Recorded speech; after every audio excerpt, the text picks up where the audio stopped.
القرآن المجيد يا أيتها النفس المطمئنة ارجعي إلى ربك راضية مرضية وادخلي في عبادي وادخلي جنتي صدق الله العظيم. عن علي رضي الله تعالى عنه أنه قال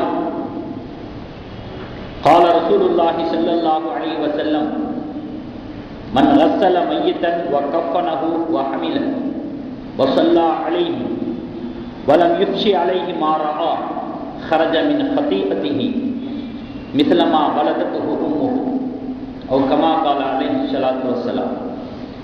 நிறையுடைய வாழ்வழித்து நெடுநிலத்தை காப்பதற்கு மறையளித்த இறைவனுக்கே மாபெரும் புகழ் அனைத்தும் சத்திய தூதராம் நபிகள் நாயகம் ஸல்லல்லாஹு அலைஹி வஸல்லம் அவர்களின் மீதும் அவர்களின் வழிபார்த்த சத்திய சஹாபா பெருமக்கள் மீதும் நம் அனைத்து நல்லடியார்களின் மீதும் ஏகவல்லோனின் சாந்தியும் சமாதானமும் என்றென்றும் நின்று நிலவட்டுமாக.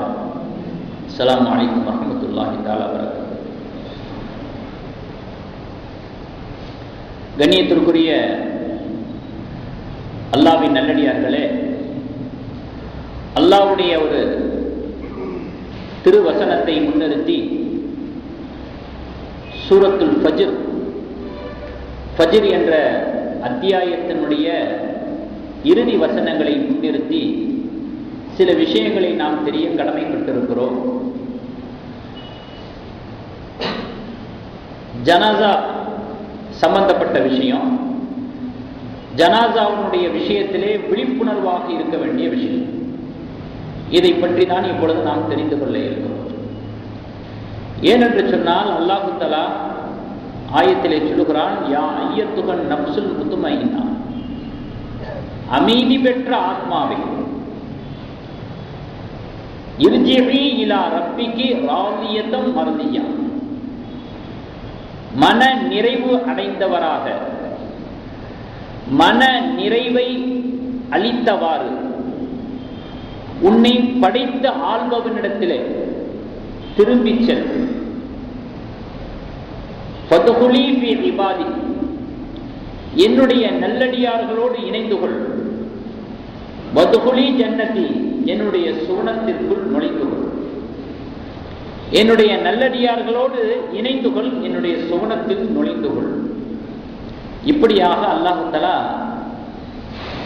உயிர் பிரிந்து விட்ட ஆத்மாவை பார்த்து அல்லாஹ் சொல்கிறான், அமைதி பெற்ற ஆத்மாவே. அமைதி பெற்றிருக்கிற அந்த ஆத்மாவை நாம் சில காரியங்களினால், சில விஷயங்களினால், செயல்பாடுகளினால் கலங்கமடைய செய்து கொண்டிருக்கிறோம். ஜனாசாவினுடைய ஹக்குகள் விஷயத்திலே அறியாமையின் காரணத்தினாலோ, பொடுபோக்கின் காரணத்தினாலோ, அல்லது வேறு பல காரணங்களினாலோ சில கலவரங்களை உண்டு பண்ணிக்கொண்டு அதனுடைய அமைதியை கெடுத்துக் கொண்டிருக்கிறோம், அதனுடைய நிம்மதியை குலைத்துக் கொண்டிருக்கிறோம்.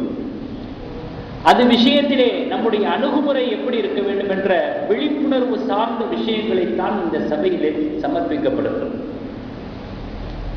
7 விஷயங்களை நாம் கவனத்தில் கொள்ள வேண்டும் ஜனாசாவுடைய விஷயத்தில்.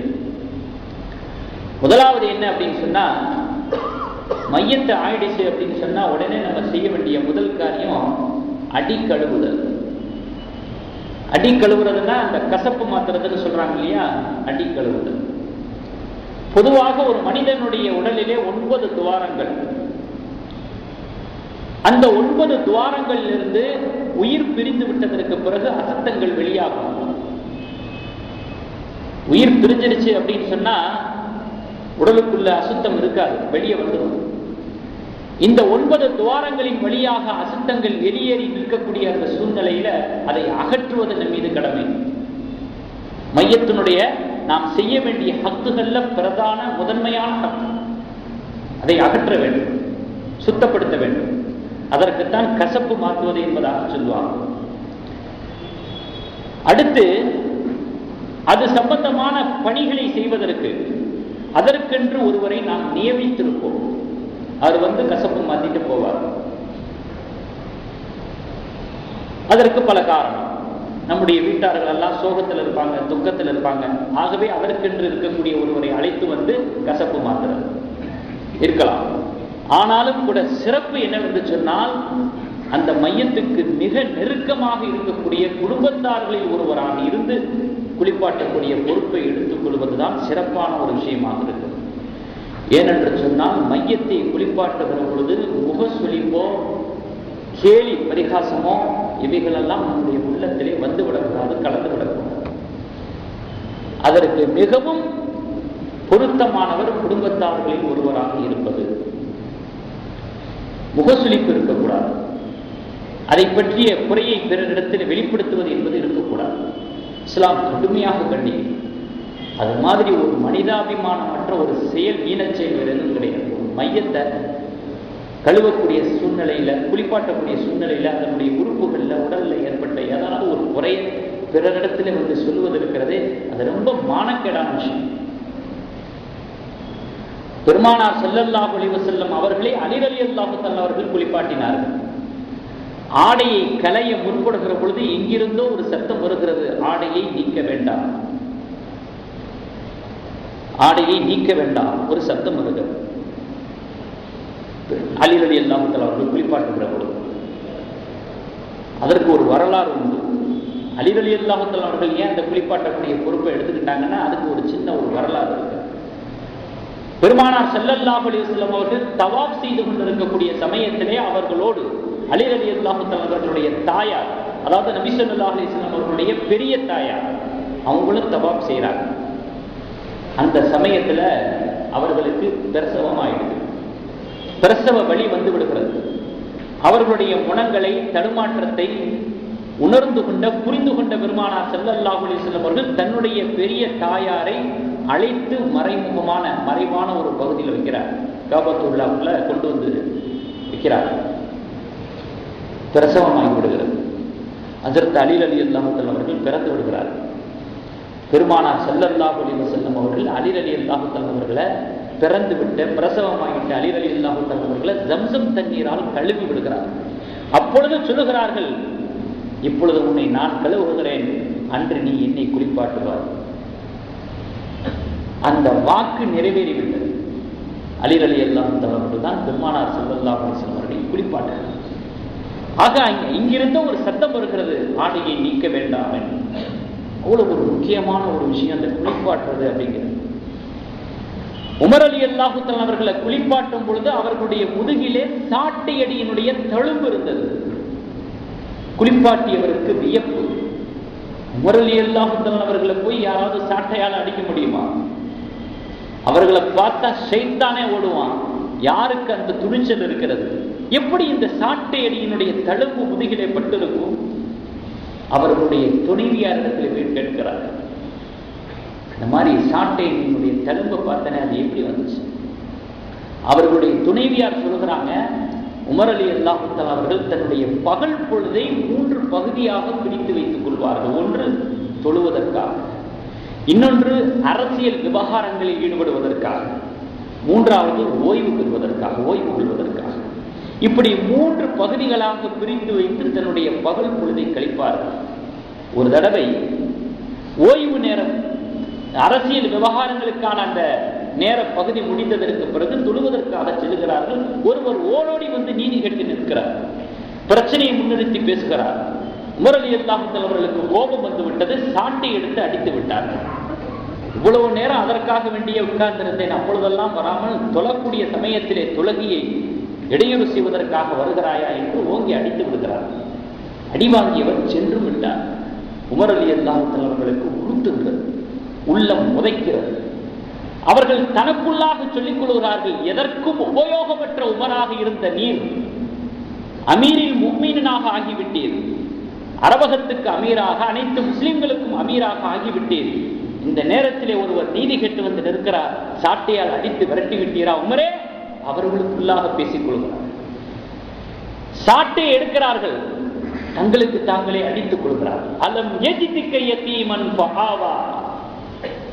பெருமானார் ஸல்லல்லாஹு அலைஹி வஸல்லம் அவர்களை பார்த்து அல்லாஹ் சொல்லுகிறான், உம்மை அனாதையாக பெற்று அல்லாஹ் தானே உன்னை அரவணைத்தார். வவஜதக லால்லன் ஃபஹதா. நீர் வழி தெரியாதவராக இருந்தீர், அவன்தானே உனக்கு நேர்வழி காட்டினான். வவஜதக ஆயிலன் ஃபஅக்னா. நீர் ஏழையாக இருந்தீர், அவன்தானே உன்னை சீமானாக்கினான். என்று அல்லாஹ் சூராவிலே சொல்லக்கூடிய அந்த வசனத்திலே சொல்லக்கூடிய அந்த விஷயங்களை எல்லாம், அந்த ஆயத்துக்களை எல்லாம் நபி ஸல்லல்லாஹு அலைஹி வஸல்லம் அவர்களுக்கு அல்லாஹ் சொன்ன அந்த வசனங்களை எல்லாம் ஓதிக்கொண்டே தன்னுடைய முதுகிலே தானே அடித்துக் கொள்கிறார்கள். அதனால் ஏற்பட்ட தழும்பு உமர் ரலியல்லாஹு தஆலா இந்த அளவுக்கு குளிப்பாட்டுகிற விஷயம் இருக்கிறதே, ஒரு ஜனாசாவை குளிப்பாட்டுகிற விஷயம் இருக்கிறதே ரொம்ப முக்கியமான விஷயம். அதிலே நிறை குறை தெரிகிற பொழுது அணுக வேண்டிய முறை சரியானதாக இருக்க வேண்டும். ஒரு ஹதீஸ் தெளிவாகவே வருகிறது, இப்னு மாஜாவிலே பதிவு செய்யப்பட்டது. மன் கஸ்ஸல, அலி ரலியல்லாஹு அன்ஹு அவர்கள் அறிவிக்கிறாங்க, நான் ஆரம்பத்தில் சொன்ன ஹதீஸ், மன் கஸ்ஸல மையித்தன், யார் ஒரு மையத்தை குளிப்பாட்டினாரோ, வக்கஃபனஹு கஃனிட்டாரோ, வஹமில அந்த ஜனாசாவை சுமந்து சென்றாரோ, வஸல்லா அலைஹி தொழுகையிலே கலந்து கொண்டாரோ, வலம் யுஃஷி அலைஹி மா ரஆ, குளிப்பாட்டுகிற பொழுது அவர் கண்ட விஷயத்தை, அவர் எந்த குறையை பார்த்தாரோ அதை வெளியிடல, யாரிடத்திலையும் சொல்லல, மறைச்சிட்டாரு என்று சொன்னால், ஹரஜ மின் ஹதீஅத்திஹி, அவர் தன்னுடைய பாவங்களிலிருந்து விலகி வெளியே வருவார். அனைத்து பிழைகளும் மன்னிப்பளிக்கப்பட்டவராக அவர் வெளியே வருவார். மிஸ்லமா வலதத்துஹு உம்முஹு, அவனுடைய தாய் அவனை பெற்ற சமயத்திலே, பிறந்த அன்றைய தினத்திலே எப்படி பாவங்களிலிருந்து வெளியேறி இருப்பாரோ அது போன்ற ஒரு நிலையை அடைவார் என்று பெருமானார் ஸல்லல்லாஹு அலைஹி வஸல்லம் அவர்கள் அதற்கான கூலி என்ன என்பதை சொல்லுகிறார். குளிப்பாட்டக்கூடிய சமயத்திலே மையத்தினுடைய குறையை மறைத்தார். ஆக இது முதல் விஷயம், ஜனாசாவுடைய விஷயத்துல நம்ம கையாள வேண்டிய முதல் விஷயம். இரண்டாவது, அதனால் ஏற்படக்கூடிய துக்கத்தை மௌனப்படுத்த வேண்டும். துக்கம் இருக்கும், கவலை இருக்கும், அது அமைதியான முறையில், மௌனமான முறையிலேயே அதை அமைத்துக் கொள்ள வேண்டும். ஆர்ப்பரிக்க கூடாது, துக்கமே கொள்ளக்கூடாது, கவலையே கொள்ளக்கூடாது, அழுகவே கூடாது, அப்படி சொல்லவில்லை இஸ்லாம். அதை மௌனப்படுத்த வேண்டும், அமைதிப்படுத்த வேண்டும். இஸ்லாம் அதைத்தான் நமக்கு போதித்துக் கொடுக்கிறது. ஒப்பாரி வைக்கிறது, பெரிய லெவல்ல வார்த்தைகளை பயன்படுத்துகிறது, இல்லாதது கொள்ளாததை எல்லாம் சொல்லுகிறது, இப்படியெல்லாம் இருக்கக்கூடாது. அதனுடைய அழுகை குரலை அப்துர் ரஹ்மான் அவுஃப் ரலியல்லாஹு அன்ஹு சொல்லுகிறார்கள், பெருமானார் ஸல்லல்லாஹு அலைஹி வஸல்லம் அவர்கள் அவர்களுடைய மகனார் இறந்து விட்ட போது, ரசூலுல்லாஹ் அழுகிறீர்களே நீங்களுமா என்ற ஒரு வினாவை வைக்கிற பொழுது பெருமானார் ஸல்லல்லாஹு அலைஹி வஸல்லம் அவர்கள் சொன்னார்கள், இன்னல் ஐன தத்மஉ வல் கல்ப யஹ்ஸுனு, இந்த கண் நீர் வடிக்கிறது, கல்பு கவலை கொள்கிறது, வலா நகூலு இல்லா மா யர்தா ரப்புனா, ஆனால் அல்லாஹ் புரிந்து கொள்ளாத இந்த வார்த்தையை நாம் கூற மாட்டோம். கண்கள் கண்ணீரை வடித்தாலும், கல்பு கவலையால் சூழ்ந்து கொண்டாலும், அல்லாஹ் புரிந்து கொள்ளாத இந்த வார்த்தையை நாம் பயன்படுத்த மாட்டோம். வ இன்னா பி ஃபிராத்திக யா இப்ராஹீம் லமஹ்ஸூன், இப்ராஹிமே உன்னுடைய பிரிவால் நாங்கள் கவலையடைந்திருக்கிறோம் என்பதாக மட்டுமே பெருமானார் ஸல்லல்லாஹு அலைஹி வஸல்லம் அவர்கள் சொல்ல நான் கேட்டேன் என்று அப்துர் ரஹ்மான் இப்னு அவுஃப் ரலியல்லாஹு அன்ஹு சொல்கிறார். இப்படித்தான் இருந்தது பெருமானார் ஸல்லல்லாஹு அலைஹி வஸல்லம் துக்க வெளிப்படுத்துதல், துக்கத்தை மௌனப்படுத்துதல் என்பது இப்படித்தான் இருந்தது. அவ்வாறு இன்றி என்ன பெத்த ராசாவே, யாரை பெத்தா, என்ன பெத்த ராசாவே, அல்லது நான் செத்து நீ உயிரோட இருக்கக்கூடாதா, நான் செத்து நீ உயிரோட இருக்கக்கூடாதா. சில சமயங்கள்ல ஒரே சமயத்திலேயே அல்லாஹ்வுடைய நாட்டம் தக்தீர், ஒரே சமயத்துல ஒரே வீட்டுல 2 மௌத்தாக்கி, 2 மையத், 2 ஜனாசா வைப்பேடும். அந்த சமயத்திலையும் சபருன் ஜமீல், அழகிய பொறுமைதான். அப்பொழுது இந்த ஹதீஸ் தான் வந்து நிற்கும். இல்ல 3 மௌத்தாக்கள் ஆயிடுச்சு அதனால புலம்புறதுல தப்பு இல்லை அப்படின்னு ஏதாவது ஆகமாக்க முடியுமா என்ன? 2-3 மௌத்தாக்கள் ஆகிவிட்டாலும் இதே ஹதீஸ் தான் வந்து நிற்கும். அப்ப அதுக்கு தகுந்த மாதிரி ஏதாவது ஒரு வார்த்தையை பயன்படுத்துறது. இந்த இஸ்ராயேல் என் வீட்டைத்தானா சுத்தி சுத்தி வரணும், அப்ப பக்கத்து வீட்டுக்கு போட்டு அங்கேயும் எழுப்புக்கிட்டோம் அப்படின்னா, அப்ப அந்த நிலைமைக்கு தகுந்தது மாதிரி தன்னுடைய வார்த்தை பிரயோகம் இருக்கிறது. அங்கே ஸ்டாப் பண்ணுது இஸ்லாம். எல்லா நிலைகளிலும் எல்லா சூழ்நிலையிலும் அழுவதிலே தவறு இல்லை, துக்கத்தை அனுஷ்டிப்பதிலே தவறு இல்லை, கவலைப்படுவதிலே தவறு இல்லை. ஆனால் வார்த்தைகள் கவனமாக கையாளப்பட வேண்டும். அதற்கு நிறைய உதாரணங்களை சொல்லலாம். ஏன்னா மையத்து இருக்கக்கூடிய இடம் மலக்குமார்கள் நிறைந்திருக்கக்கூடிய இடம். மலக்குமார்கள் வார்த்தைகளை உற்று நோக்கி கொண்டிருக்கிறார்கள், கவனித்துக் கொண்டிருக்கிறார்கள். மிகைப்புப்படுத்தி சொல்லப்படக்கூடிய வார்த்தைகளை எல்லாம் உள்வாங்கிக் கொள்கிறார்கள். நானா சொல்றேன், ஹதீஸ் வந்திருக்கிறது. மிகைப்புப்படுத்தி பேசுறது தானே இதெல்லாம். அப்போ நபி ஸல்லல்லாஹு அலைஹி வஸல்லம் சொல்றாங்க, வக்கலல்லாஹு பிஹி மலக்கைனி, 2 மலக்குகள் அல்லாஹ் அனுப்புகிறான். எல்ஹஸானிஹி, கேலி பேசுவார்கள் அந்த மையத்தை பார்த்துட்டு. என்ன வயக்கூலானி, மலக்குகள் சொல்லுவாங்க, அஹக்கதா குந்த, ஒரு பாட்டுக்கு வார்த்தைகள் டைலாக் விடுவாரு. என் தலைவா, என் மலையே, என் இரும்பே, இதையெல்லாம் கேட்டுட்டு மலக்குகள் சொல்லுவார்களாம், அஹக்கதா குந்த, மையத்தை பார்த்து பரிகாசமா கேட்பாங்களா, நீ என்ன அப்படிப்பட்டவனா, நீ என்ன அப்படியானவனா. இப்படி மலக்குகள் மையத்தை பார்த்து கேட்டாங்கன்னா, மையத்துக்கு நம்ம நன்மையை சேர்ப்பிக்கிறோமா தீமையை சேர்ப்பிக்கிறோமா? மையத்தை நாமே உறவினராக இருந்து கொண்டு நாமே அவங்களை மட்டப்படுத்துற மாதிரில இருக்குது. இவைகளை எல்லாம், இந்த வார்த்தைகளை எல்லாம் உள்வாங்கிக் கொண்டு பதில் பேசுகிறார்கள் மலக்குமார்கள். அதனாலதான் இது திருமதி ஷெரீஃபில் வரக்கூடிய ஹதீஸ். முஸ்லிம் ஷெரீஃபில் வரக்கூடிய ஹதீஸ்ல பெருமானார் ஸல்லல்லாஹு அலைஹி வஸல்லம் அவர்கள் பட்டவர்த்தனமாகவே சொல்கிறார்கள், லா ததுஉ அலா அன்ஃபுசிக்கும் இல்லா பிகைரின், உங்களுக்கு நீங்களே, உங்களுக்கு எதிராக நீங்களே பிரார்த்தித்துக் கொண்டிருக்காதீர்கள். நீங்க புலம்பெல்லாம் உங்களுக்கு எதிராக அமையும். ஃபைனல் மலாயிகா யுஅம்மினூன அலா மா தகூலுன, நீங்கள் பேசுற வார்த்தைகளுக்கெல்லாம் ஆமீன் சொல்வதற்கு அமரர்களுடைய பட்டாளம் அங்கே ஆஜராக இருக்கிறது. வார்த்தைகளை கவனமா பேசுங்க. அந்த மையத்துக்கு அதான் வந்தாத்த என்ன, நமக்கு வந்தாத்த என்ன, உறவினர் இல்லையா, நம்ம உடன் பிறந்தவர் இல்லையா, கூட்டுக்காரர் இல்லையா? உதவி செய்யாவிட்டாலும் முகத்திரியும் செய்யக்கூடாதுன்னு சொல்லுவாங்களா இல்லையா? அல்லது அவரை கொண்டு எவ்வளவு நம்ம பயன்பெற்றிருக்கோம், உண்டை வீட்டுக்கு ரெண்டகம் பண்ணக்கூடாதுன்னு சொல்லுவாங்களா இல்லையா? அப்போ இது போன்ற விஷயங்கள் எல்லாம் மையத்துக்கு எதிராக அமையும், பாதகமாக அமையும் என்று பெருமானார் ஸல்லல்லாஹு அலைஹி வஸல்லம் அவர்கள் நமக்கு எச்சரிக்கைப்படுத்துகிறார். ஆக அடிக்கழுவுதல், கசப்பு மாத்துறது, அதுல நம்முடைய ஹக்கு என்ன? 2வது நம்முடைய துக்கத்தை மௌனப்படுத்த வேண்டும். 3வது விஷயம், அடக்கம் செய்வதிலே அவசரப்பட வேண்டும். அடக்கம் செய்கின்ற விஷயத்திலே அவசரப்பட வேண்டும். எதுலெல்லாம் அவசரப்படக்கூடாதுன்னு சொல்றோமோ அதுலெல்லாம் அவசரப்படுறது, எதுல அவசரப்படுங்கன்னு சொல்றோமோ அதுல மட்டும் அவசரப்படாமல் இருக்கிறது. எதிரும் புதிருமாகவே வாழ்ந்து பழகி போனவர்களாக இருக்கிறோம். இது விஷயத்துல இஸ்லாம் அவசரப்பட சொல்லுது. ஆகாத காரியங்கள் எல்லாம் அவசரப்படுறோம், ஆகுமான காரியத்தில் அவசரப்பட மாட்டோம். தாமதப்படுத்தக்கூடிய ஒவ்வொரு மணித்துளியும் அந்த மையத்திற்கு சிரமம் தருவதாகத்தான் இருக்கும் என்பது இஸ்லாத்தினுடைய நிலைப்பாடு. தாமதப்படுத்த அந்த மையத்தை பரிதவிக்க செய்கிறோம் என்பதுதான் இஸ்லாத்தினுடைய நிலைப்பாடு. கொலை குற்றம் சாட்டப்பட்டவர் தண்டனை தீர்ப்பு வழங்கப்படக்கூடிய அன்றைய நாளையிலே எப்படி பரிதவிச்சு போயிருப்பார். என்ன தீர்ப்பு அது அப்புறம், என்ன தீர்ப்பு அது அப்புறம், அது வரைக்கும் அவருடைய உள்ளம் படாத பாடுபட்டுக் கொண்டிருக்கும். அதுதான் அவர் அடையக்கூடிய முதல் தண்டனை. அந்த நிலையில மையத்தில் நல்லவனோ கெட்டவனோ சொர்க்கமோ நரகமோ அடக்கம் பண்ணுங்கள் அப்பா, இதான் மையத்தினுடைய நிலைப்பாடு என்பது பெருமானார் ஸல்லல்லாஹு அலைஹி வஸல்லம் நமக்கு சொல்லி சென்ற செய்தி. செத்து போனவரிடத்துல கேட்கக்கூடிய ஒரு வாய்ப்பு கிடைத்தார். கடைசி நேரத்தில் உன்னுடைய ஆசை எதுவாக இருந்திருக்குன்னா, என்னை உடனே அடக்கம் செஞ்சிருக்கணும் அப்படின்னு தான் நான் சொல்லியிருப்பேன். அப்படித்தான் ஒரு மையத்தை சொல்லும். கேட்கக்கூடிய ஒரு வாய்ப்பு கிடைச்சிச்சுன்னா, அப்படியாக நிறைய ஹதீஸ்கள் வந்திருக்கிறது. ஆகையினால் நான் சொல்லுகிறேன். இப்னு அப்பாஸ் ரலியல்லாஹு தஆலா அன்னஹு கால், இப்னு அப்பாஸ் ரலியல்லாஹு தஆலா அறிவிக்கக்கூடிய ஹதீஸ், இன்ன ரசூலுல்லாஹி ஸல்லல்லாஹு அலைஹி வஸல்லம் மர்ர பி கபரைனி துபின லைலன், 2 கபர்களை பெருமானார் ஸல்லல்லாஹு அலைஹி வஸல்லம் அவர்கள் ஒரு இரவு பொழுதிலே பார்த்தார்கள், கண்டார்கள். ஃபகால, கேட்டார்கள், மதா துபின, இது எப்ப அடக்கம் செய்யப்பட்டுச்சு?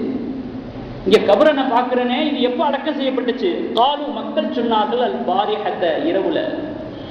கால, நபி ஸல்லல்லாஹு அலைஹி வஸல்லம் சொன்னாங்க, அஃபலா ஆதன்துமூனி, எனக்கு நீங்கள் தகவல் தந்திருக்க வேண்டாமா? எனக்கு ஒரு வார்த்தை சொல்லியிருக்க வேண்டாமா? இவ்வளவு காரியம் நடந்து முடிஞ்சிருச்சு, எனக்கு தகவல் தெரியலையே, சொல்லியிருக்க வேண்டாமா? இந்த ஹதீஸை நாம் எப்படி எடுத்துக்கொள்ள முடிகிறது, எப்படி விளங்கிக் கொள்ள முடிகிறது? நபி ஸல்லல்லாஹு அலைஹி வஸல்லம் அவர்கள் ஜனாஸா தொழுக வைக்கிறதுங்கிறது எவ்வளவு பெரிய பாக்கியம், அந்த மையத்துக்கு எவ்வளவு பெரிய பாக்கியம். அந்த ஜனாஸா தொழுகையை தொழுக வைக்கிறதுல நபி ஸல்லல்லாஹு அலைஹி வஸல்லம் அவர்களை விட வேறு யார் பொருத்தமானவராக இருக்க முடியும்?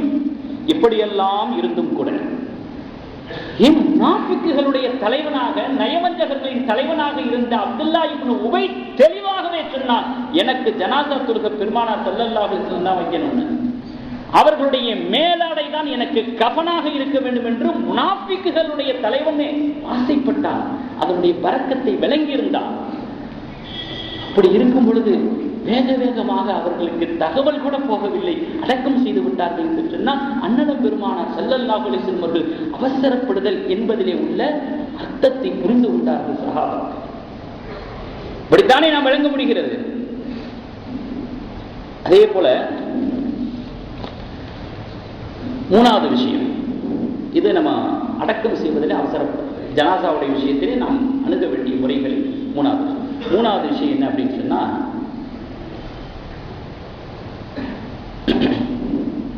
ஜனாசாவுடைய ஊர்வலத்தில் கலந்துக்கிட்டாலும் சரி, அல்லது அடக்கம் செய்யப்படுகிற வரைக்கும் நம்ம இருந்தாலும் சரி, அல்லது மையத்துடைய வீட்டுக்கே போய் நம்ம துக்கம் விசாரிச்சாலும் சரி, எல்லா சமயங்கள்லையும் எல்லா நேரங்கள்லையும் நம்முடைய வார்த்தைகளை கவனமாக பயன்படுத்திக் கொள்ள வேண்டும்.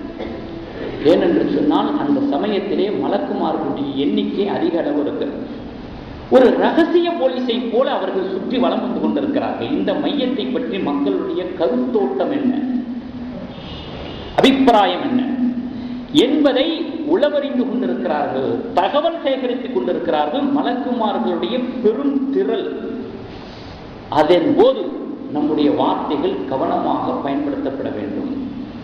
அவ்வளவு சீக்கிரத்தில் நம்ம மையத்தை குறை சொல்லிடக்கூடாது. ரொம்ப கவனமாக வார்த்தையை பயன்படுத்த. ஒவ்வொரு வார்த்தையும் ரெக்கார்டு பதிவு செய்யப்படுகிறது, ஏட்டிலே பதிவு செய்யப்படுகிறது, சாட்சியாக கருதப்படுகிறது. ஏட்டின் மீது ஏற்றுமதி செய்யப்பட்ட அந்த வார்த்தைகள் அடிப்படையிலே அந்த மையத்தின் மீது நடவடிக்கை எடுக்கப்படுகிறது. உண்மை பெருமானார் ஸல்லல்லாஹு அலைஹி வஸல்லம் அவர்கள் சொன்ன செய்தி இது. இதிலேயும் நம்ம கவனமாக இருக்க வேண்டும். ஜனாசாவுடைய விஷயத்தில் அன்தும் ஷுஹதாஉல்லாஹி ஃபில் அர்த், பெருமானார் ஸல்லல்லாஹு அலைஹி வஸல்லம் அவர்கள் சொன்னாங்க. புகாரில, முஸ்லிம் ஷரீஃப்ல பதிவு செய்யப்பட்ட ஹதீஸ், நீங்கள் எல்லாம் அல்லாஹ்வுடைய சாட்சியாளர்கள் இந்த உலகத்திலே, இந்த பூமியிலே. மையத்தை பற்றி நம்ம என்ன அபிப்பிராயம் சொல்கிறோமோ, விமர்சனங்களை வைக்கிறோமோ, வார்த்தைகளை பயன்படுத்துகிறோமோ, அவைகளெல்லாம் சாட்சியாக கருதப்படுகிறது, பதிவு செய்யப்படுகிறது. அதனால அபூதாவுத் ஷரீஃப்ல பதிவு செய்யப்பட்ட ஹதீஸ் பெருமானார் ஸல்லல்லாஹு அலைஹி வஸல்லம் அவர்கள் தெளிவாக சொன்னார்கள், உத்குரு மஹாசின மௌத்தாக்கும், உங்களுடைய மரணித்தவர்களுடைய நல்ல விஷயங்களை நினைவு கூறுங்கள். வகுஃபு அன் மசாபீஹிம், அவர்களுடைய தீமையான விஷயங்களை விட்டு விடுங்கள், விலகி விடுங்கள். அதை பற்றி பேசாதீங்க, நல்ல விஷயங்களை எடுத்து சொல்லுங்கள், நினைவு கூறுங்கள் என்று பெருமானார் ஸல்லல்லாஹு அலைஹி வஸல்லம் சொல்லிவிட்டு சென்றிருக்கிறார். என்னென்னலாம் பேசிக்கிட்டு இருக்கிறோம், அல்லாஹ் பாதுகாப்பு. வீடுகளில் உட்கார்ந்து வீட்டுக்கு வெளியில சேரப்பட்டா இதா பேசுறதுக்கு சேர போட்டுக்கிறாங்க. போய்கிட்டு இருக்கும்போது அங்கே கபிரிஸ்தான்ல நின்றுக்கிட்டு கூட்டம் கூட்டமா, குரூப் குரூப்பா, சாதாரணமா மற்ற உலக விஷயங்களை பேசுறதை தவிர்த்துக்கிறோம். அதுக்கான நபி ஸல்லல்லாஹு அலைஹி வஸல்லம் அவர்கள் கபிரிஸ்தானுக்கு போய் சொல்லி இருக்கிறாங்க. அரசியலை பேசுறதுக்கு, அதை பேசுறதுக்கு, இதை பேசுறதுக்கும், பெருமையை பேசுறதுக்கும். மறுமையை பற்றி பேச வேண்டிய இடம் அது, மரணத்தை நினைவு கூற வேண்டிய இடம் அது, தீனை ஞாபகப்படுத்த வேண்டிய இடம் அது. நான் பல தடவை சொல்லி இருக்கிறேன். அங்கேயே அந்த நினைவு வரலைன்னா வேற எங்க வரும்ன்ற, அங்கே போயும் கூட மரணத்தினுடைய நினைவு வரலைன்னா வேற எங்க வரும்? கடத்தலையா வரும், ஆபீஸ்லயா வரும், வீட்லயா வரும்? அங்கேயும் அதானா? அதுக்காக நபி ஸல்லல்லாஹு அலைஹி வஸல்லம் கபிரிஸ்தானுக்கு போறதுக்கு அனுமதிச்சாங்க. ஃபைன்னஹா ததிக்கிரத்துல் மௌத், ஃபஸூர்ஹா, நீங்க தியானம் செய்ய போங்க, ஏனென்றால் அது மரணத்தை நினைவுபடுத்துகிறது என்று சொன்னாங்களே. அங்கேயும் அரசியலா, அங்கேயும் அது மற்ற விஷயங்களா? ஆக ஏதோதெல்லாம் பேசுகிறோம், பேச்சுக்கள் கவனமாக பயன்படுத்த வேண்டும். அதையும் இந்த ஹதீஸ் நமக்கு எச்சரிக்கைப்படுத்துகிறது, நினைவூட்டுகிறது. அடுத்து அஞ்சாவது விஷயம் என்ன அப்படின்னு சொன்னா, ஜனாசா தொழுகையில அதிகமான பேர்கள் கலந்து கொள்வதற்கான ஏற்பாட்டை செய்து கொடுக்க வேண்டும். அது உறவினர்களுடைய கடமை. ஜனாசா தொழுகையில் அதிகமான பேர்கள் கலந்து கொள்ள வேண்டும். எந்த அளவுக்கு கூட்டம் அதிகமா இருக்குதோ, மக்கள் திரள் அதிகமாக இருக்கிறதோ, அந்த அளவுக்கு மையத்தினுடைய பாவங்கள் எல்லாம் கழுவப்படுது, மன்னிக்கப்படுது. பெருமானார் ஸல்லல்லாஹு அலைஹி வஸல்லம் அவர்கள் சொன்ன செய்தி ஆயிஷா ரலியல்லாஹு தஆலா அவர்கள் அறிவிக்கிறாங்க. முஸ்லிம் ஷரீஃபில் பதிவு செய்யப்பட்டிருக்கிறது. மாமின் மையத்தின் துஸல்லி அலைஹி உம்மத்தும் மினல் முஸ்லிமீன யப்லுகூன மிஅத்தன். 100 எண்ணிக்கையை தொட்டுவிட்ட, 100 எண்ணிக்கையை அடைந்துவிட்ட முஸ்லிம்களுடைய ஒரு திரள், மக்கள் திரள் தொழுகையிலே கலந்து கொண்டார்கள். அந்த மையத்தினுடைய தொழுகையிலே கலந்து கொண்டார்கள். கலந்து கொண்ட அவர்கள் தொழுகையில் கலந்து கொள்வதே சிபாரிசு செய்யற மாதிரி அந்த மையத்துக்கு நல்ல சிபாரிசா. குல்லுஹும் யஷ்ஃபஊன. 100 எண்ணிக்கையை தொட்டுவிட்ட மக்களுடைய திரள் ஜனாசா தொழுகையிலே கலந்து கொண்டு அவர்கள் சிபாரிசு செய்வார்களேயானால் இல்லா ஷுஃபிஊ ஃபீ, அந்த மையத்துடைய பாவங்கள் மன்னிக்கப்பட்டு விடுகின்றன. அவர்களுடைய வருகையே சிபாரிசு, தொழுகையில் கலந்து கொள்வதே சிபாரிசு, அவர்களுடைய சிபாரிசு நிச்சயமாக ஏற்றுக்கொள்ளப்படும் என்று பெருமானார் ஸல்லல்லாஹு அலைஹி வஸல்லம் அவர்கள் சொன்னதை ஆயிஷா ரலியல்லாஹு தஆலா அவர்கள் அறிவிக்கிறார். முஸ்லிம் ஷரீஃபில் பதிவு செய்யும். அதே போல இன்னொரு ஹதீஸ் அபூதாவுத் ஷரீஃபில் பதிவு செய்யப்பட்டிருக்கிறது. மாலிக் இப்னு ஸபரா ரலியல்லாஹு தஆலா அவர்கள் அறிவிக்கிறாங்க. மாமின் முஸ்லிமின் யமூது ஃபயுஸல்லி அலைஹி ஸலாத்து ஸுஃபூஃபின் மினல் முஸ்லிமீன இல்லா வஜப. ஒரு மையத்து ஜனாசா தொழுகை வைக்கப்படுகிறது. அந்த ஜனாசா தொழுகையில 3 சப்புகளாக நிற்கிறது. முஸ்லிம்கள் அந்த ஜனாசா தொழுகையில கலந்து கொள்கிறார்கள். 3 சப்புகள் நிற்கும் அளவுக்கு கூட்டம் இருக்கிறது. இல்லா வஜப, அந்த மையத்தினுடைய பாவங்கள் மன்னிக்கப்படுவது அவசியம், நிச்சயமாகி விடுகிறது. நிச்சயமாக அந்த மையத்தினுடைய பாவங்கள் மன்னிக்கப்பட்டு விடுகிறது என்று மாலிக் இப்னு ஸபரா ரலியல்லாஹு தஆலா அவர்கள் அறிவிக்கக்கூடிய ஹதீஸ் அபூதாவுத் ஷரீஃபிலே பதிவு செய்யப்பட்டிருக்கிறது. ஆக கண்ணியமிக்கவர்களே, ஜனாசாவுடைய விஷயத்திலே நாம் தெரிந்து கொள்ளாத விஷயங்கள் நிறைய இருக்கிறது. அறியாமையின் காரணத்தினாலோ வேறு ஏதாவது ஒரு காரணங்களினாலோ அமைதியாக இருக்கக்கூடிய அந்த ஆத்மாவை நாம் சலனப்படுத்தி விடுகிறோம், கலங்கப்படுத்தி விடுகிறோம், கலவரமாக்கி விடுகிறோம். ஆகையினால் இந்த விஷயங்களை நாம் தெரிந்து கொள்வது நம் மீது அவசியமாக இருக்கிறது. அடுத்து, மண்ணறையில ஜனாசாவை வாங்கி வைக்கிறோம் பார்த்தீங்களா, அதுல நான் தெளிவான ஆளா, நல்லடியாராக, இறை சிந்தனை உடையவராக இருப்பது ரொம்ப அவசியமான ஒரு விஷயமாக இருக்கிறது. ஏனென்றால் அது சம்பந்தமாகவும் ஒரு ஹதீஸ் இருந்திருக்கிறது, ஷரஹ் சுன்னாவில் பதிவு செய்யப்பட்டிருக்கிறது. இப்னு அப்பாஸ் ரலியல்லாஹு தஆலா மூலமாக அறிவிக்கக்கூடிய ஒரு செய்தி. அண்ணன் நபி ஸல்லல்லாஹு அலைஹி வஸல்லம் தகல கபரன் லைலன், கபர்ல நபி ஸல்லல்லாஹு அலைஹி வஸல்லம் அவர்கள் இறங்கினாங்க. ஃபஉஸ்ரிஜ பிஹி சிராஜுன், விளக்கு காட்டப்பட்டுச்சு, வெளிச்சத்துக்காக ஒரு விளக்கு காட்டப்பட்டுச்சு. நபி ஸல்லல்லாஹு அலைஹி வஸல்லம் கபர்ல இறங்கினாங்க. ஃபஅഖத மின் கிபலில் கிப்லதி, கிப்லாவுடைய திசையின் பக்கமாக அந்த மையத்தை பெற்றுக்கொண்டார்கள். வகால, சொன்னார்கள், ஹமிதக்கல்லாஹ் ரஹிமக்கல்லாஹ், அல்லாஹ் உனக்கு ரஹ்மத் செய்யட்டுமாக.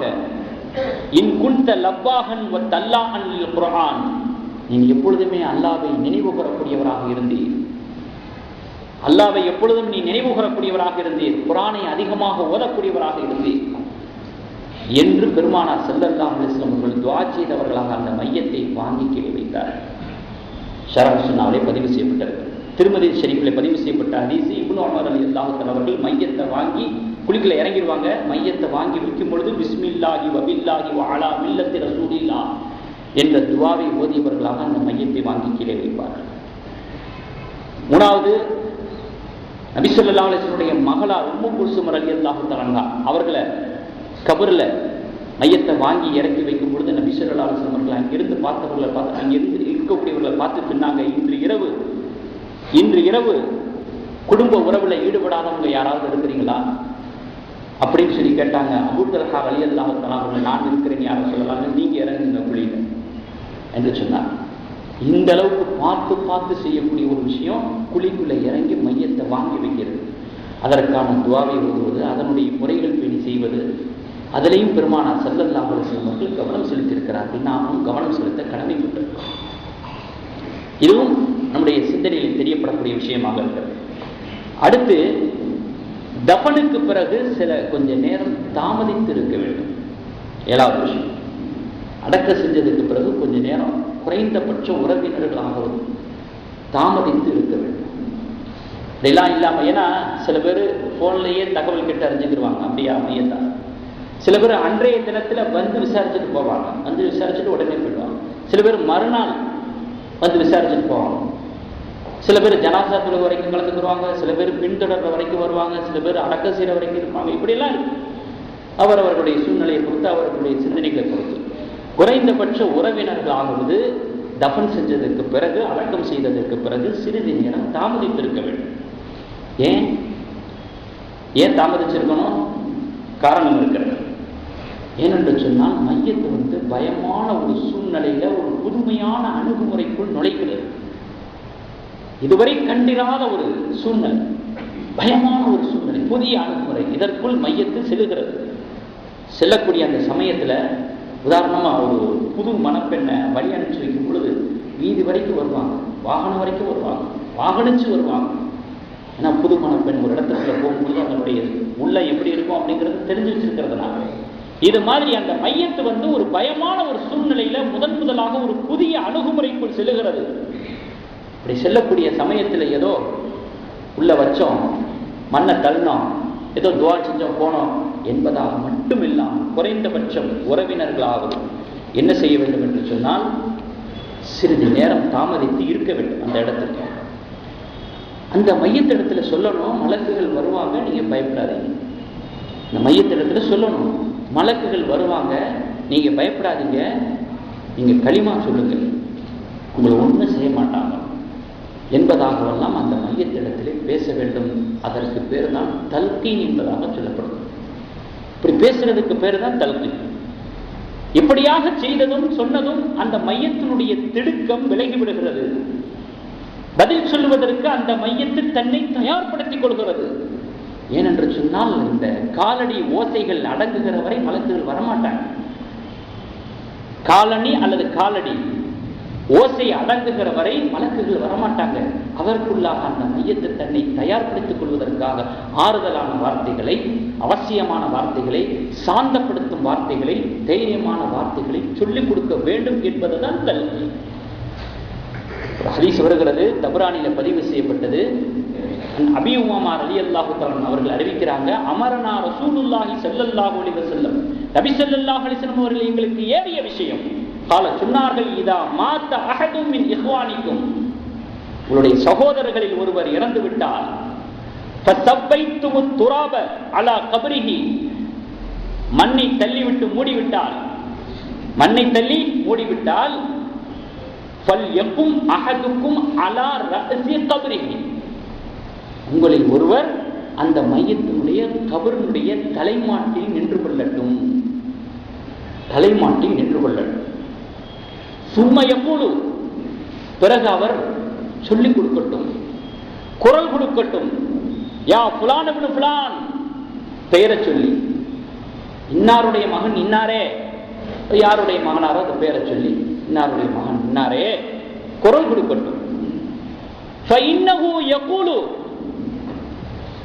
இந்த சத்தத்தை கேட்டுட்டு, இந்த வார்த்தையை கேட்டுட்டு மையத்து பதில் பேசுகிறது, மறுபதில் சொல்லுகிறது. ஃபஇன்னஹு யகூலு, அந்த மையத்து சொல்லும், அர்ஷித்னா,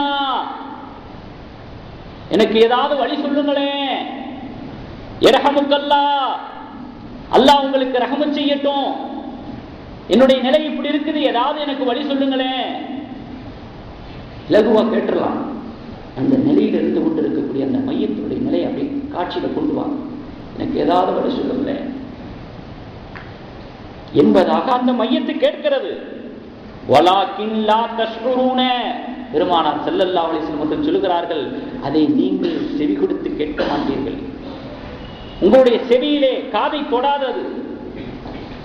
நீங்க பேசுற பேச்சு உங்களுக்கு தெரியும், நீங்க பேசுற பேச்சு மையத்துக்கு தெரியும், ஆனா மையத்து சொல்றது உங்களுக்கு தெரியாது, உங்க காதை அது தொடாது. வலாக்கில்லா தஷ்உரூன் என்று சொல்லிவிட்டு பெருமானார் ஸல்லல்லாஹு அலைஹி வஸல்லம் என்று சொல்றாங்க. அதற்கடுத்து ஃபல்யகுல், தலைமாட்டில் நிக்கிற அவர் மறுபடியும் சொல்லட்டும், உதுக்குர். அடுத்து மறுபடியும் மையத்தை பார்த்து பேசுறோம், உதுக்குர் மா ஹரஜ்த அலைஹி மினத் துன்யா, உலகத்திலிருந்து நீ வெளியேறக்கூடிய சமயத்துல நீ என்ன நிலையை அடைந்திருந்தாய் என்பதை நினைவு கூர். உயிர் பிரியக்கூடிய சமயத்துல, உலகத்தை விட்டு வெளியேறக்கூடிய சமயத்துல நீ என்ன நிலையில் இருந்தாய் என்பதை நினைவுகொள், நினைவுகூறு. என்ன நிலையில் இருந்த? ஷஹாதத்து அல்லா இலாஹ இல்லல்லாஹ் வ அன்ன முஹம்மதன் அப்துஹு வ ரசூலுஹு, வணக்கத்திற்குரியவன் அல்லாஹ்வை தவிர வேறு யாரும் இல்லை, நபிகள் நாயகம் ஸல்லல்லாஹு அலைஹி வஸல்லம் அவர்கள் அல்லாஹ்வுடைய அடியாராக தூதராக இருந்தார்கள் என்று சாட்சி சொல்பவராகத்தானே நீ இருந்தாய். உலகத்தை விட்டு பிரியக்கூடிய சமயத்திலே அந்த நிலையை நீ நினைத்துப்பார், நினைவுகூ. வைன்னக ரதீத பில்லாஹி ரப்பா, படைத்து ஆளக்கூடிய அந்த ரப்பை நீ இறைவனாக ஏற்றுக்கொண்டிருந்தாய், பொருந்திருந்தாய். வபி இஸ்லாமி தீனா, இஸ்லாத்தை மார்க்கமாக நீ ஏற்றிருந்தாய். வபி முஹம்மதின் நபியனா, முஹம்மதை நம்முடைய நபி அல்லாஹ்வுடைய நபியாக நீ ஏற்றிருந்தாய். வபில் குர்ஆனி இமாமா, குர்ஆனை வழிகாட்டியாக நீ ஏற்றிருந்தாயே. அந்த நிலையை நினைத்துப்பார், நினைவு கூர்ந்துப்பார் என்பதாக இதையெல்லாம் சொல்லணும். சொன்ன உடனே வைன்ன முன்கரன் வ நகீரன் யஅகுது குல்ல வாஹிதின் பிசாஹிபிஹி, இதற்கு பிறகு முன்கர் நகீர் இரண்டு மலக்குகளும் கைகோர்த்தவர்களாக, வயகூலு இன்தலிக பினா, கைகோர்த்தவர்களாக அந்த இரண்டு மலக்குகளும் சொல்லுகிறார்கள், பதில் தயாராகி, நம்ம என்ன கேள்வி கேட்க போறோமோ அந்த கேள்விக்கான பதில் கற்றுத்தரப்பட்டு விட்டது, இனி வாங்க போகலாம் அப்படின்னு ரெண்டு மலக்குகளும் கைகோர்த்து வருகிறார்கள் என்று பெருமானார் ஸல்லல்லாஹு அலைஹி வஸல்லம் சொல்லுகிறார்கள். தப்ரானிலே பதிவு செய்யப்பட்ட ஹதீஸ். ஆக கண்ணியமிக்கவர்களே, இவ்வளவு விஷயங்கள் மையத்தினுடைய விஷயத்திலே நாம் நடந்து கொள்ள கடமைப்பட்டிருக்கிறோம். அணுக வேண்டிய ஒரு கடமை நாம் இருந்து கொண்டு வருகிறோம்.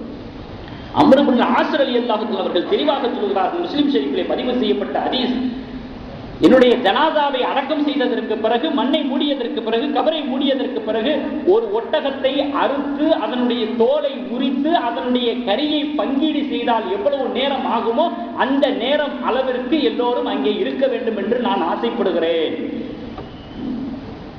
அவ்வளவு நேரம் நீங்கள் தாமதித்திருந்து விட்டு செல்லுங்கள் என்று அம்ர் இப்னு ஆஸ் ரலியல்லாஹு அன்ஹு அவர்கள் சொல்லிவிட்டு சென்றார்கள். ஆக கண்ணியமிக்கவர்களே, காலம் சென்று விட்ட நம்முடைய உறவினர்களுக்கு அவர்கள் இறந்ததற்கு பிறகாவது அவர்களுடைய மீதான உபகாரங்கள் நமக்கு நம்முடைய தரப்பிலிருந்து தொடர வேண்டும் என்றால் இது போன்ற காரியங்களை செய்ய வேண்டும், தெரிய வேண்டும். ஆக நான் ஆரம்பத்தில் சொன்னது போல 7 விஷயங்களிலே நாம் விழிப்புணர்வாக இருக்க வேண்டும். ஜனாசாவுடைய விஷயத்தில் 1 அடிக்கழுவுதல், கசப்பு மாற்றுவது. 2வது துக்கத்தை மௌனப்படுத்துவது. 3வது அடக்கம் செய்வதில் அவசரப்படுவது. 4வது சாட்சியம் பகிர்தல். மையத்தினுடைய விஷயத்தில் குறைய பேசிடக்கூடாது, நிறையத்தான் பேச வேண்டும். 5வது தொழுகையில அதிகமானவர்கள் கலந்து கொள்வதற்கான ஏற்பாடு செய்ய வேண்டும். அதற்கு பிறகுள்ள நாட்கள்ல எவ்வளவு தீவிரமாக நம்ம ஏற்பாடுகள்லாம் பண்றோம். 40 3ஆம் நாள் அப்படிங்கிறதுக்கு எவ்வளவு பேரை திரட்டுறோம். அதை எப்ப திரட்டணும் அப்படின்னு சொன்னா ஜனாசா தொழுகையில திரட்டணும். ஆனா அந்த இடத்துல நம்ம சோர்ந்து விடுகிறோம். மற்ற நேரங்களில் காட்டக்கூடிய உற்சாகம் அந்த நேரத்துல தான் காட்டணும். அதுதான் ரொம்ப தேவை. அந்த விஷயத்துலதான் ஹதீஸ் வலுவாக இருக்கிறது. அதிகமான பேர்கள் ஜனாசா தொழுகையில கலந்து கொள்வதற்கான ஏற்பாடு செய்ய வேண்டும். 6வது மண்ணறையிலே அந்த மையத்தை வாங்கி வைக்கக்கூடியவர் நல்லடியாராக இருக்க முயற்சிக்க வேண்டும். 7வது தஃபனுக்கு பிறகு, அடக்கம் செய்ததற்கு பிறகு சிறிது நேரம் தாமதித்து இருக்க வேண்டும். இந்த 7 விஷயங்கள் ஜனாசாவுடைய விஷயத்திலே நாம் விழிப்புணர்வோடு இருந்து செயல்படக்கூடிய விஷயங்களாக இருக்கிறது. அல்லாஹு ஜல்ல ஜலாலுஹு அனைவர்களுடைய மூத்தான அந்த நிலையை கலிமாவோடு வஃபாத்தாகக்கூடிய பாக்கியத்தை தந்தல் புரிவானாக. மரணத்திற்கு பிறகும் இது போன்ற விஷயங்களை அணுகி, இது போன்ற விஷயங்களை கொண்டு ஹதீஸினுடைய வழிகாட்டுதலின் அடிப்படையிலே அல்லாஹ்வை சந்திக்கக்கூடிய, மறுமையை சந்திக்கக்கூடிய, இறை பொருத்தத்தை பெறக்கூடிய பாக்கியத்தை வல்ல ரஹ்மான் நாம் அனைவருக்கும் தந்தல் புரிவானாக. வாஹிர் தாவானா அல்ஹம்துலில்லாஹி ரப்பில் ஆலமீன். அஸ்ஸலாமு அலைக்கும் வரஹ்மத்துல்லாஹி தஆலா வபரகாத்துஹு.